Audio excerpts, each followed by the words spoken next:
السلام علیکم ورحمۃ اللہ وبرکاتہ۔ قرآن وتھ حدیث چینل کے دیکھنے والے ہمارے ناظرین کرام، ویڈیو کو اسٹارٹ کرنے سے پہلے، ہمارے لیکچر کو اسٹارٹ کرنے سے پہلے آپ سے ایک ریکویسٹ کی جاتی ہے کہ اگر آپ اسلامی لیکچرز اور پیارے نبی صلی اللہ علیہ وسلم کی حدیث، سیرت صحابہ و صحابیات اور تفسیر القرآن سننا پسند کرتے ہیں تو ہمارے چینل کو سپورٹ کر کے ہمارے ساتھ اس بھلائی کے کام میں حصہ لیں۔ اور اگر آپ دین کے حوالے سے کوئی سوال پوچھنا چاہتے ہیں، آپ کا کوئی سوال ہو تو وہ بھی آپ کمنٹ باکس میں جا کے ہم سے پوچھ سکتے ہیں۔ انشاءاللہ آپ کو قرآن اور حدیث کے مطابق آپ کے مسائل کا جواب دیا جائے گا۔ السلام علیکم ورحمۃ اللہ وبرکاتہ۔ اللہ کے رسول صلی اللہ علیہ وسلم نے فرمایا، بندہ اپنے رب سے سب سے زیادہ نزدیک سجدے کی حالت میں ہوتا ہے۔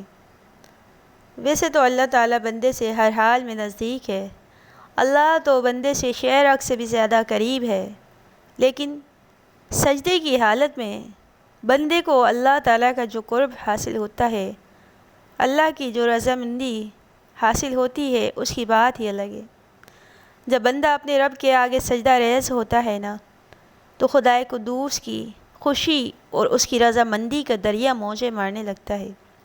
جب بندے کی پیشانی اللہ کے آگے جھکتی ہے اور خاک آلود ہوتی ہے تو اللہ کی رحمت بندے کی پیشانی کو چومتی ہے۔ اسی لیے اللہ کے نبی صلی اللہ علیہ وسلم نے سجدے میں کثرت دعا کا حکم دیا، تو سجدے میں بڑی عاجزی اور اخلاص کے ساتھ، خشوع اور خضوع سے، شوق کے ساتھ تسبیح پڑھیں، کیونکہ سجدے کی معراج ہی مومن کی معراج ہے، یہی مومن کو اعلیٰ درجات، اعلیٰ مراتب میں پہنچاتی ہے۔ ربیعہ بن کعب اللہ کے نبی صلی اللہ علیہ وسلم کے صحابی تھے۔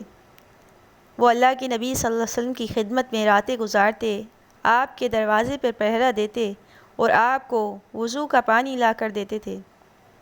ایک دن اللہ کے نبی صلی اللہ علیہ وسلم نے خوش ہو کر فرمایا، ربیعہ مانگو جو دین اور دنیا کی بھلائی مانگنا چاہتے ہو، تاکہ میں اللہ تعالیٰ سے تمہارے لیے عرض کروں، اللہ تعالیٰ وہ تم کو دے گا۔ حضرت ربیعہ رضی اللہ عنہ خوش ہونے لگے۔ عظیم لوگوں کی باتیں بھی عظیم ہوتی ہیں۔ ان کو یقین تھا آج جو میں نے حضور سے مانگا ہے وہ مجھے ملا ہی ملا۔ حضرت ربیعہ رضی اللہ عنہ فرمانے لگتے ہیں، اے اللہ کے رسول صلی اللہ علیہ وسلم، میں آپ سے آپ کی رفاقت، آپ کا ساتھ چاہتا ہوں جنت میں۔ اللہ اکبر! جنت نہیں مانگی بلکہ جنت والا مانگا۔ آقا دو جہاں حضور سرور کونین صلی اللہ علیہ وسلم نے فرمایا، ربیعہ کچھ اور بھی مانگتے ہو، کچھ اور بھی چاہیے؟ حضرت ربیعہ رضی اللہ عنہ کہنے لگے، نہیں، کچھ اور نہیں چاہیے، بس یہی ایک خواہش ہے کہ مجھے جنت میں آپ کا پڑوس، آپ کی رفاقت چاہیے۔ سب کچھ خدا سے مانگ لیا تجھ کو مانگ کر، اٹھتے نہیں ہیں ہاتھ میرے اس دعا کے بعد۔ حضور اکرم صلی اللہ علیہ وسلم نے فرمایا، تو پھر اپنی اس خواہش کے لیے تم میری مدد کرو کثرت سے رب کے آگے سجدے کر کے۔ جس طرح ڈاکٹر مریض کو کہتا ہے کہ میں تیرے لیے حصول شفا کی کوشش کرتا ہوں، تو میری ہدایت کے مطابق دوائی استعمال کر اور پرہیز کرنے کے ساتھ میری مدد کر۔